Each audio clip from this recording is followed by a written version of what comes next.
बच्चों, पिछले वीडियो में हमने विश्वसनीयता के अर्थ को समझा था कि विश्वसनीयता क्या होती है। ये चैप्टर हमारा 4th चैप्टर है जो कि 2nd यूनिट के अंतर्गत आता है। तो विश्वसनीयता एक बार मैं रिपीट कर दूं कि एक ही परीक्षण को यदि एक ही व्यक्ति पर बार बार प्रशासित किया जाए, विभिन्न अवसरों पर बार बार प्रशासित किया जाए तो उसके प्राप्तांकों में लगभग निश्चितता पाई जाती है। तो ऐसा परीक्षण जो है विश्वसनीय परीक्षण कहलाता है। अब आगे हम लेंगे विश्वसनीयता ज्ञात करने की विधियां, मेथड्स ऑफ कैलकुलेटिंग रिलायबिलिटी। तो उसमें हमारी पहली जो विधि है वो है परीक्षण पुनर्परीक्षण विधि, टेस्ट रीटेस्ट मेथड। तो परीक्षण विधि ज्ञात करने की यह अत्यधिक प्रचलित विधि है। क्यों? क्योंकि इसमें परीक्षण के एक ही रूप को दो अवसरों पर प्रशासित करना होता है। अर्थात कहने का मतलब है कि एक ही परीक्षण को दो विभिन्न समयों में, दो अलग अलग समयों में प्रशासित किया जाता है। उनका पुनः परीक्षण कुछ समय, दिन या महीनों के अंतर से किया जाता है। इसलिए पुनर्परीक्षण विधि में एक ही समूह के व्यक्तियों को एक ही परीक्षण दो अलग अलग अवसरों पर प्रशासित करके उनके प्राप्तांकों को ज्ञात कर लिया जाता है। फिर दोनों अवसरों पर ज्ञात किए गए प्राप्तांकों के मध्य विश्वसनीयता गुणांक की गणना की जाती है और इस प्रकार के विश्वसनीयता गुणांक को हम स्थिरता गुणांक के नाम से भी जानते हैं या कोएफिशिएंट ऑफ स्टेबिलिटी के नाम से जाना जाता है। और ये विधि देखने में बहुत ही सरल है। तो जैसा नाम से ही स्पष्ट है, टेस्ट रीटेस्ट, यानी एक ही परीक्षण को दोबारा प्रशासित करना। तो इस विधि की कुछ अपनी कमियां हैं। चूँकि इसमें एक ही परीक्षा दो बार प्रशासित की जाती है, इसलिए इसकी विश्वसनीयता पर अभ्यास और स्मृति का प्रभाव पड़ता है। तो विभिन्न व्यक्तियों को जब वही परीक्षण दोबारा दिया जाता है तो अभ्यास और स्मृति के प्रभाव से उनके स्कोर्स बहुत अधिक आते हैं। यदि उनको दोनों परीक्षण देने के मध्य कम समय दिया गया तो स्मृति के कारण व्यक्ति बहुत से प्रश्नों का उत्तर पहले की तरह ही देगा। तो व्यक्ति के अंदर होने वाले परिवर्तन, उसकी क्षमताओं में वृद्धि या परीक्षण करने का जो उसका एटीट्यूड है, परीक्षण देने की परिस्थितियाँ, इन सब के कारण भी इस विधि का प्रयोग जो है वो उपयुक्त नहीं होता। चूँकि इसे हम दो अवसरों पर प्रशासित करते हैं, इसलिए इसमें अधिक समय का व्यय होता है और परीक्षण की जो पुनरावृत्ति है तो वो करने से कभी कभी परीक्षण की प्रवृत्ति में भी परिवर्तन आ जाता है और विश्वसनीयता ज्ञात करने में इस विधि का प्रयोग उस स्थिति में किया जाता है जब परीक्षार्थी के भिन्न भिन्न समयों की परीक्षा के प्राप्तांकों में अत्यधिक अंतर ना हो।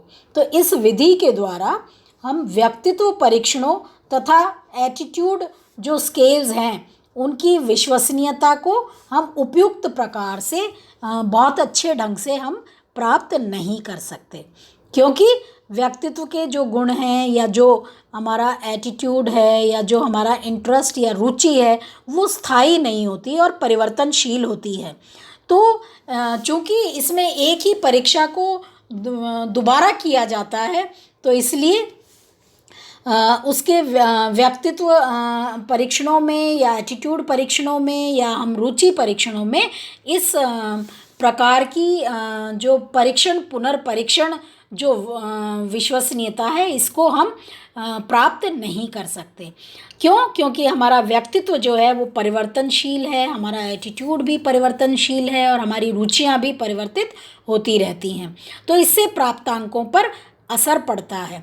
तो इस विधि के द्वारा व्यक्तित्व परीक्षणों तथा अभिवृत्ति मापनियों की जो विश्वसनीयता है उसको भी हम अच्छी तरह से ज्ञात नहीं कर सकते। इसलिए यदि एक ही परीक्षण को दो विभिन्न समयों में प्रशासित किया जाए और उनके समय का अंतर कम यानी कुछ दिन ही हो तो विश्वसनीयता को अभ्यास और स्मृति जैसे तत्व प्रभावित करते हैं। किंतु यदि उनको पुनर्परीक्षण अधिक समय के बाद, अधिक समय इन द सेंस 6 महीने बाद या साल भर बाद दिया जाए तो बालक के मानसिक विकास या उसके अनुभव संबंधी तत्व भी उसे प्रभावित करते हैं। तो जो हम ये बात करते हैं कि विश्वसनीयता जो है वो एक ही परीक्षण को एक ही व्यक्ति को भिन्न भिन्न अवसरों पर बार बार प्रशासित की जाए और उसके प्राप्तांकों में निश्चितता पाई जाए तभी वो परीक्षण विश्वसनीय कहलाता है। लेकिन परीक्षण पुनर्परीक्षण विधि में हमें विश्वसनीयता उपयुक्त प्रकार की विश्वसनीयता प्राप्त नहीं होती, क्योंकि जब भी हम व्यक्तित्व का मापन करेंगे या अभिवृत्ति के प्रश्न किसी परीक्षण में शामिल करेंगे या रुचि से संबंधित परीक्षण प्रश्नों को शामिल करेंगे तो उनमें परिवर्तनशीलता के कारण जो है वो प्राप्तांकों में निश्चितता संभव नहीं होती है। तो इस तरह से परीक्षण पुनर्परीक्षण विधि जो है वो विश्वसनीयता ज्ञात करने की एक विधि है, लेकिन इसकी कुछ कमियां जो हमने अभी डिस्कस करी। उसके बाद जो हमारा नेक्स्ट मेथड है वो है सेकंड मेथड, समान प्रारूप विधि यानी पैरेलल फॉर्म मेथड। तो पैरेलल फॉर्म या समान प्रारूप से ही मतलब है कि एक जो परीक्षण बना हुआ है उसके समान उसका दूसरा प्रारूप तैयार करना। तो परीक्षण विश्वसनीयता ज्ञात करने की इस विधि में परीक्षण को 2 रूपों में निर्मित किया जाता है, यानी उसके 2 पैरेलल फॉर्म बनाए जाते हैं, समान प्रारूप बनाए जाते हैं और एक ही समूह पर उन्हें 2 भिन्न भिन्न अवसरों यानी एक अवसर पर पहला प्रारूप और दूसरे अवसर पर वो जो हमने समान प्रारूप बनाया है वो प्रशासित करते हैं और दोनों के मध्य में कोरिलेशन ज्ञात करते हैं। और ये जो विश्वसनीयता गुणांक है ये परीक्षण के 2 पहलुओं का, एक तो होती है टेम्पोरल स्टेबिलिटी यानी कालिक स्थिरता समय से संबंधित, तथा विभिन्न पदों की प्रत्युत्तर संगति यानी consistency of response of different items, तो उनका ये मापन करता है। और इस विश्वसनीयता गुणांक को हम तुल्यता गुणांक के नाम से भी जानते हैं, समझते हैं। क्यों? क्योंकि इसमें परीक्षण के 2 समान प्रारूप उपलब्ध होते हैं, तो हम दोनों प्रारूपों की तुलना भी करते हैं। तो इसलिए 2 परीक्षणों को पूर्णतया समान रूप से जो हम बनाते हैं या उनका निर्माण करते हैं तो वो निर्माण करना काफ़ी असंभव है। फिर भी कुछ कसौटियों के आधार पर या कुछ जो है ना बेसिक कसौटियों के आधार पर 2 समान प्रारूपों को एक ही उद्देश्य की प्राप्ति के लिए स्वतंत्र रूप से निर्मित किया जाता है। अतः दोनों प्रारूपों में क्या होना चाहिए? पद संख्या समान होनी चाहिए, उनका रूप, विषय वस्तु, संक्रियाएं यानी ऑपरेशंस ये सब एक जैसे होने चाहिए और पदों का प्रसार यानी जितने पद पहले प्रारूप में हैं उतने ही पद दूसरे प्रारूप में होने चाहिए। इसके अलावा कठिनता स्तर और जो हमने सैंपल लिया है उसकी उपयुक्तता ये भी सभी दोनों प्रारूपों में समान होने चाहिए। कठिनाई स्तर के अनुसार पदों का वितरण भी एक जैसा होना चाहिए और परीक्षण यानी एक परीक्षण में जो हमने पहले प्रारूप में जो कठिनाई स्तर रखा है वैसा ही कठिनाई स्तर का वितरण जो है उसमें शामिल होने वाले जो पद हैं या प्रश्न हैं उनका वितरण लगभग समान होना चाहिए। परीक्षण के दोनों प्रारूपों में आइटम होमोजेनिटी यानी पद समजातीयता की मात्रा भी समान होनी चाहिए और इसके अतिरिक्त दोनों प्रारूपों के जो मध्यमान हैं और दोनों प्रारूपों के जो मानक विचलन हैं SD हैं वो भी आपस में सह संबंधित या कोरिलेटेड होने चाहिए। तो इस तरह से जब हम 2 प्रारूप बनाते हैं तो एक ही परीक्षण का उसका समान दूसरा जब प्रारूप बनाया जाता है तो हमें इन सारी बातों का ध्यान रखना आवश्यक है। तो इस विधि में क्या है कि इसकी विशेषता ये है कि इसमें जो अभ्यास और स्मृति का जो प्रभाव है वो कम पड़ता है। क्यों? क्योंकि दोनों प्रारूपों में पदों का स्वरूप लगभग एक सा होता है, लेकिन पद बिल्कुल भी वैसे नहीं होते या एक जैसे नहीं होते जैसे कि प्रथम प्रारूप में है। फिर भी इस विधि की कुछ कारणों से आलोचना की जाती है।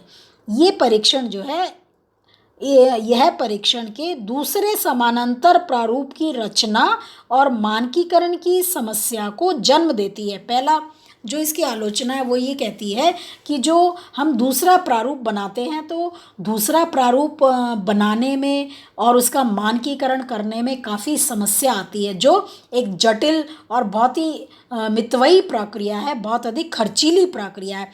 फिर भी प्रत्येक दृष्टिकोण से परीक्षण के दो समान प्रारूपों की रचना करना अत्यंत ही दुर्लभ है, अत्यंत ही कठिन काम है। तो इस विधि में भी अभ्यास का प्रभाव पड़ता है, क्योंकि पदों का रूप लगभग समान होता है। तो ये इसकी कुछ कमियां भी बताई गई हैं कि हम इस विधि के माध्यम से जब हम विश्वसनीयता ज्ञात करते हैं तो ये कमियों का हमें सामना करना पड़ता है, लेकिन फिर भी इन कमियों के कारण इसका प्रयोग जो है वो बहुत अधिक नहीं किया जा सकता। तो इस तरह से बच्चों ये दो विधियां हैं। पहली विधि थी टेस्ट और रीटेस्ट मेथड या परीक्षण पुनर्परीक्षण विधि, और दूसरी थी समान प्रारूप विधि या पैरेलल फॉर्म मेथड। तो इस तरह से हम इन दो विधियां जो हमने अभी डिस्कस करी, इनको हम परीक्षण विश्वसनीयता ज्ञात करने की विधियां कहते हैं। जब भी हम किसी भी परीक्षण की रचना करते हैं तो उसमें रचना में सबसे इम्पॉर्टेंट पॉइंट है कि उस परीक्षण की विश्वसनीयता ज्ञात करना। तो विश्वसनीयता क्या है पिछले वीडियो में हमने समझा, और अब हम समझ रहे हैं विश्वसनीयता ज्ञात करने की विधियां। तो हमने दो विधियों को इस वीडियो में डिस्कस किया है। अब आगे की जो विधियां हैं वो हम नेक्स्ट वीडियो में डिस्कस करेंगे। Thank you.